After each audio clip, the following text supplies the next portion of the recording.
Hello, you're welcome. You're welcome onto my channel today, and it gives me great joy to observe you viewing this content. I am Dr. Lion Kakole. I am a lecturer in the university.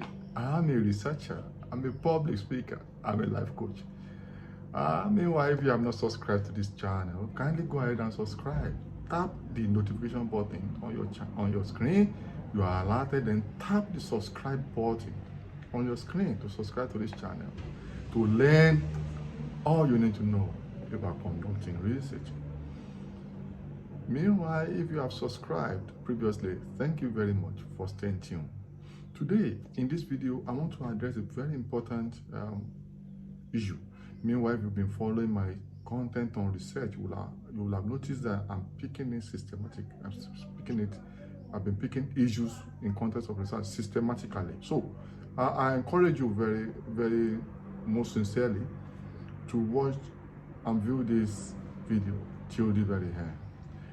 Objectives of study or objectives of research. That's the title of this video. Objectives are very important if we want to conduct research, because the objectives are like the compass, they're like the bearing that will assist you in focusing your study or your research. Without objectives, you can never conduct a reasonable research. And if your objectives are not specifically understood, not clearly stated, you're going to have a lot of problems. This is why I've seen a lot of thesis, project, research, report, that struggle to be able to demonstrate what they have done or what they have researched into. So objectives are very important, and you have to be very deliberate. They look simple, maybe just depending on your study, maybe 2, 3, 4, 5. You just take them, and people don't. But you cannot be casual about your objectives. Your objectives must be smart, must be simple, must be measurable, must be achievable, must be researchable, must be time bound. This is the acronym SMART that you must use to evaluate your objectives. We call it acronym SMART. SMART. Don't forget the point I made earlier. The title of the video is Objectives of Study. Objectives are very important. What are objectives? Objectives are statements of what you intend to do in your study, what you intend to unravel, what you intend to contribute to knowledge or policy, stated clearly in statement form. That's the best way to describe objectives. What you set out to achieve, what you intend to do in statement form. And your objectives, don't forget, must be smart, must be simple, must be measurable, because you will measure your objectives. It's on the basis of your objectives that you reach conclusion, that you analyze your findings. So it must be measurable. You must be able to measure it. The variables in your objectives must be measurable, must be achievable. That means you must be able to achieve it. You don't have to be unnecessarily verbose. Don't stay. If you are on your undergrad, maybe you will not spend more than 3 or 6 months on this your research. That means your objectives must be achievable within 6 months. You don't state objectives as if you want to do the study for 4 years. Whereas, so your scope, I have another video on this channel on scope of study. Your scope must be able to accommodate your objectives must be achievable within the scope in terms of time of your study. Then must be researchable. It must be something they want to you can research into, not something so nebulous. That's the hard. Then it must be time bound. So the time, you must consider the time. If you are on a 6-month project, don't state your objective that you cannot finish in 4 years. It's not a PhD work, so you must pay attention to time. Then you must state your objectives in active form. Active form, not passive. You must be active.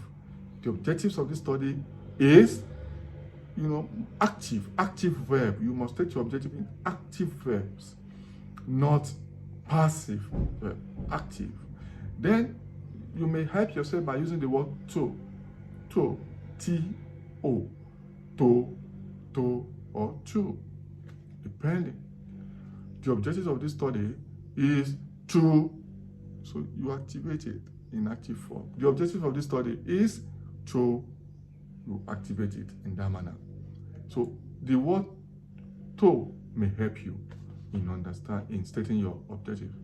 Then there are two types of objectives, and this you must notice, two types of objectives. You have ultimate objectives and specific objectives. Ultimate objectives is like a restatement of your project topic. If I want to conduct a study into drug abuse among a group of people, when I get to my objective, I might say the ultimate objective of this study is to examine drug abuse among so. Then you have specific objectives. Specific ultimate objective will usually be one. Don't forget, you are just restating your objectives in an active way. You are just restating your topic in an active way in your ultimate objective.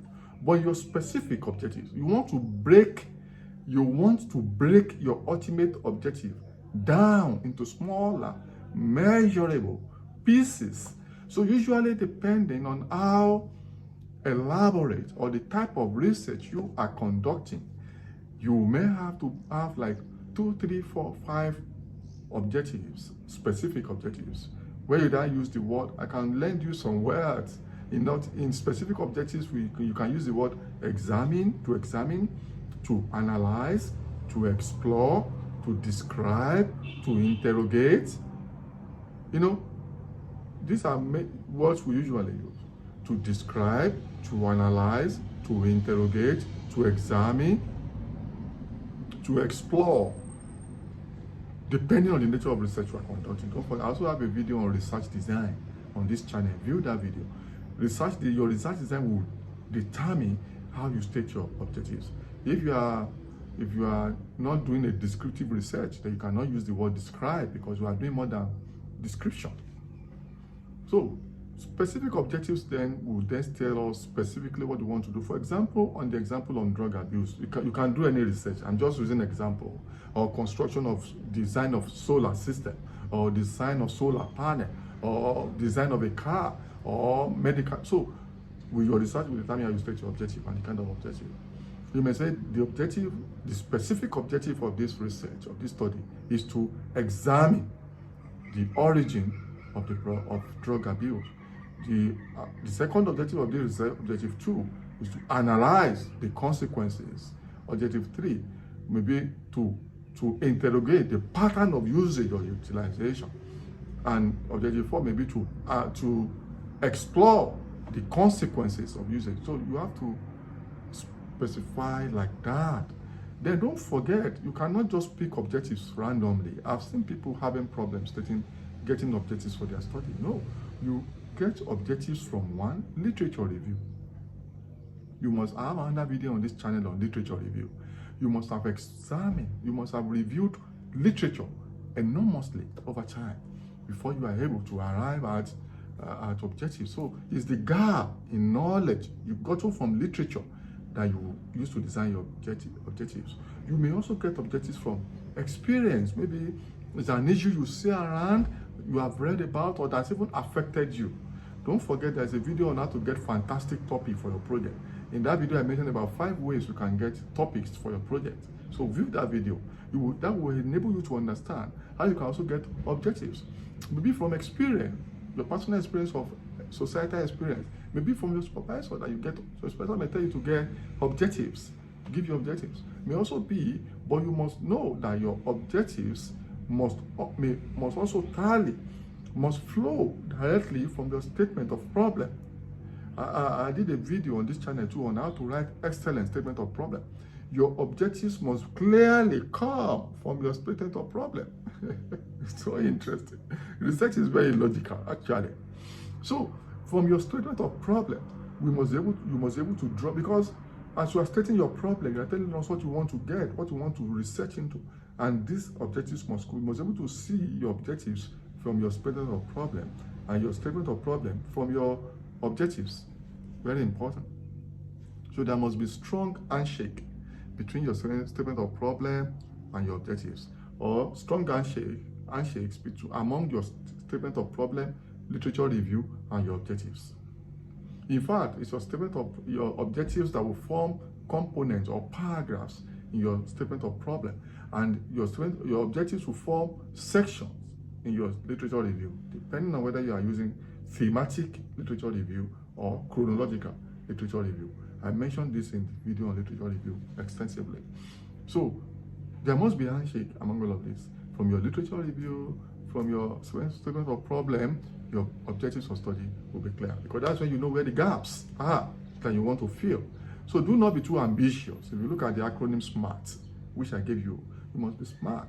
Don't be unnecessarily ambitious or verbose. Be simple and clear. Don't forget, even your findings eventually will also come from your objectives. In fact, I usually recommend for my students, your objectives must form sections in your findings, because when you are reporting your findings, you may have to report your findings based on your objectives, which you have set out earlier.